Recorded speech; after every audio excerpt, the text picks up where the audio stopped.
চলেই আসলাম আমার ক্রিয়েটিভিটি নিয়ে।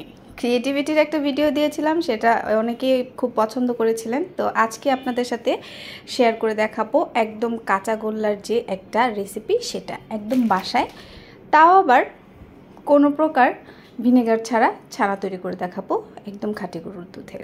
কী দিয়ে তৈরি করেছি সেটা অবশ্যই আপনাদেরকে ভিডিওতে বলে দিচ্ছি। আর দেখেন এই জিনিসটা কতটা সুন্দর হয়েছে, এতটা সুস্বাদু হয়েছে যা বলার বাহিরে। আপনারাও বাসায় ট্রাই করবেন। তো চলুন মূল রেসিপিতে চলে যাই। আজকে আমি লেবু দিয়ে দুধের ছানা কাটবো। তো এখানে আমি হাফ কেজি দুধ নিয়েছিলাম। হাফ কেজি দুধের মধ্যে এখানে আমি 2.5 টেবিল চামচের মতন লেবু দিয়েছি। তো সেই লেবুটাকে প্রথমে কি করতে হবে, ঠান্ডা, একদম ঠান্ডা যে দুধটা থাকবে কাঁচা অবস্থায়, সেই কাঁচা দুধটার ভিতরেই আমরা লেবুটা মিক্স করে নেব। খুব ভালোভাবে লেবুটা যখন মিক্স হয়ে আসবে তখন কি করব, চুলার জালটা জ্বালিয়ে দিব। চুলার জালটা জ্বালিয়ে দিয়ে একটা বলক আসা পর্যন্ত অপেক্ষা করব। একটা যখনই বলক চলে আসবে তখনই সাথে সাথে চুলার ফ্লেমটা বন্ধ করে দিব। চুলার জালটা বন্ধ করে দিয়ে নেড়ে চেড়ে দেখব যে সুন্দরভাবে কিন্তু দুধের ছানা কেটে আসছে, একদম ঘোলাটে পানিটা যেটা সেটা বের হয়ে আসবে।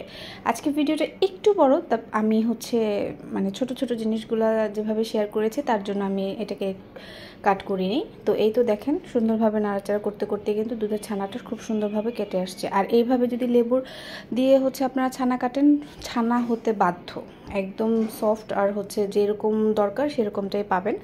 তো এই তো আমার ছানা কাটা হয়ে গেছে। এখন আমি এটাকে একটু করে নিব, ঢেলে পানিটা ঝরিয়ে নেব। পানিটা ঝরানোর সময় কিন্তু আমি এখানে আবার ধুয়েও নিয়েছি, একটু ঠান্ডা পানি দিয়ে খুব সুন্দরভাবে, মানে নর্মাল পানি দিয়ে আর কি ধুয়ে নিব। নর্মাল পানি দিয়ে ধুয়ে তারপর ছানাটাকে আমি কিছুক্ষণ ঝরিয়ে রেখে, পানিটা যখন এক্সট্রা পানিটাও ঝরে যাবে তখন এটাকে আমি একটা প্লেটে নিয়ে খুব সুন্দরভাবে হাতের যে তালুর অংশটা এটা দিয়ে খুব সুন্দরভাবে ম্যাশ করে নেব। একদম নরম হবে, মানে ময়দা করলে যেমন ডোটা হয় ওরকম নরমই হবে জিনিসটা, একদম সফট। তো এই তো আমার ফাইনালি হয়ে গেছে। আমি এখন ছানাটাকে দুইটা, দেখেন হাফ কেজি দুধে কতটুকু ছানা হয়েছে। তো যাই হোক, আমার ঘরে মানুষ কম, আমার হয়ে যায়। আমি দুইটাকে একটা ছোট ভাগ একটা বড় ভাগ করে রেখে দিয়েছি। এখন চলে যাব চুলায় ক্যারামেল করার জন্য। এখানে চিনি আপনারা যেমন খাবেন সেই পরিমাণে দিবেন। আমার বাচ্চাদের আমি চিনি কম খাওয়াই, ওদের খাওয়াই না চিনি, তারপরে যেহেতু একটু মিষ্টি দিব তার জন্য এটা দিয়েছি ক্যারামেল করার জন্য, কালারটা আসার জন্য। এখন এখানে আমি আবার হাফ কাপ পরিমাণ দুধ, গরুর দুধটা সেটা দিয়ে দিয়েছি। তারপরে এলাচ পাউডারটা দিব, আর এখানে দিব পাউডার মিল্ক যেটা, এটা দিলে কি হবে, মানে জিনিসটা তাড়াতাড়ি ঘন হবে আর এটার খেতেও খুব মজা হবে। তো এই দেখেন আস্তে আস্তে ঘন হয়ে আসছে, ক্রিমি ক্রিমি একটা স্ট্রাকচার হয়ে আসবে। এটা কিন্তু আরও হয়ে যাবে। যখন এই পর্যায়ে চলে আসবে তখন ওই যে বেশি যে ছানাটা ছিল সেই ছানাটাকে আমি আবার চুলায় দিয়ে সুন্দরভাবে এটাকে জাল করে নেব। এখন এটা দেখবেন আস্তে আস্তে, মানে যতক্ষণ জাল দিবেন, জাল দিতে দিতে এটা প্যানের গায়ে থেকে উঠে আসবে। আর আমার একটা স্টিলের ছিল, ননস্টিকেরটায় নিলে ভালো হতো। তো আমি স্টিলেরটা নিয়েছি, তাই সাইড দিয়ে এরকম পুড়ে গেছে। তো যাই হোক, এই তো এখন প্যানের গা থেকে ছেড়ে আসছে। তো যখন ছেড়ে আসবে তখন আমি এখানে দিয়ে দেবো 1 টেবিল চামচ ঘি। ঘিটা অবশ্যই দেওয়ার চেষ্টা করবেন, যে কোনো মিষ্টি জিনিসে ঘি দিলে কিন্তু সেটার স্বাদ আরও বেড়ে যায়। তো এই তো ঘিটা দিয়ে আমি আবার একটু নাড়াচাড়া করে দিব, সুন্দরভাবে মিক্স করে এটাকে আমি এখন তুলে নিব একটা প্লেটে।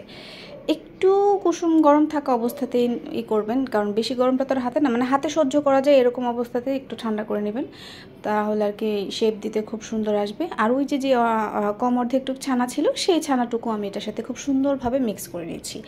এটাও কিন্তু একদম সফট একটা ডো হবে, এখন গরম তার জন্য এরকম হচ্ছে। তো যাই হোক, এটাকে আমি খুব সুন্দরভাবে মিক্স করে নিয়েছি। মিক্স করে নিয়ে হাতের সাহায্যে গোল গোল করে আমি এটাকে শেপ দিয়ে নেব।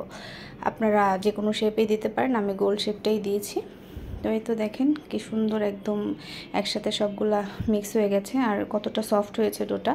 তো এটাকে আমি সুন্দরভাবে এরকম করে নিয়ে তারপর আমার প্রায় কয়টার মতন হয়েছিল মনেও নাই। তো যাই হোক, এই হাফ কেজিতে আমার আলহামদুলিল্লাহ ভালোই হয়েছে। আমার বাচ্চাদের জন্য এরকম করেছে। আপনারা 1 কেজি দিলে সেই লেবুর পরিমাণটা আর একটু বাড়িয়ে দিবেন, এই আর কি। তারপর ওই যে গুঁড়া দুধ দিয়ে একটু ডেকোরেশন করে নিচ্ছি, একটু কোট করে নিব গুঁড়া দুধে খুব সুন্দরভাবে। গুঁড়া দুধে কোট করে নিয়ে এটাকে আপনি নর্মাল ফ্রিজে প্রায় 10 থেকে 15 দিন পর্যন্ত রাখতে পারবেন। আর ডিপে রাখলে তো আরও অনেক দিন, প্রায় 6-7 মাসের মতন ভালো থাকবে। আর এটা ইনস্ট্যান্ট খাওয়াটাই কিন্তু অনেক, মানে বেশি মজা। তো যাই হোক, আমার এখানে কয়টা হয়েছে আপনারা এগোনে বলে দিন। এখানে আমি সুন্দরভাবে করে এটাকে আমি এখন বাচ্চাদেরকে পরিবেশন করব। আমার আলফিসা তো খুব পছন্দ করেছে। তো আপনাদের কেমন লাগলো অবশ্যই কমেন্ট করে কিন্তু জানাবেন। যদি ভিডিওটি ভালো লেগে থাকে তাহলে একটু লাইক কমেন্ট শেয়ার করে দিবেন আর ফলো দিয়ে পাশে থাকবেন। আর আমাদের পরবর্তী ভিডিও আসার পর্যন্ত আপনারা আমাদের পাশেই থাকবেন। অনেকদিন পরে একটা লং ভিডিও দিলাম। আল্লাহ হাফেজ। সবাই সুস্থ থাকবেন, ভালো থাকবেন। সবার জন্য অনেক অনেক শুভকামনা রইল।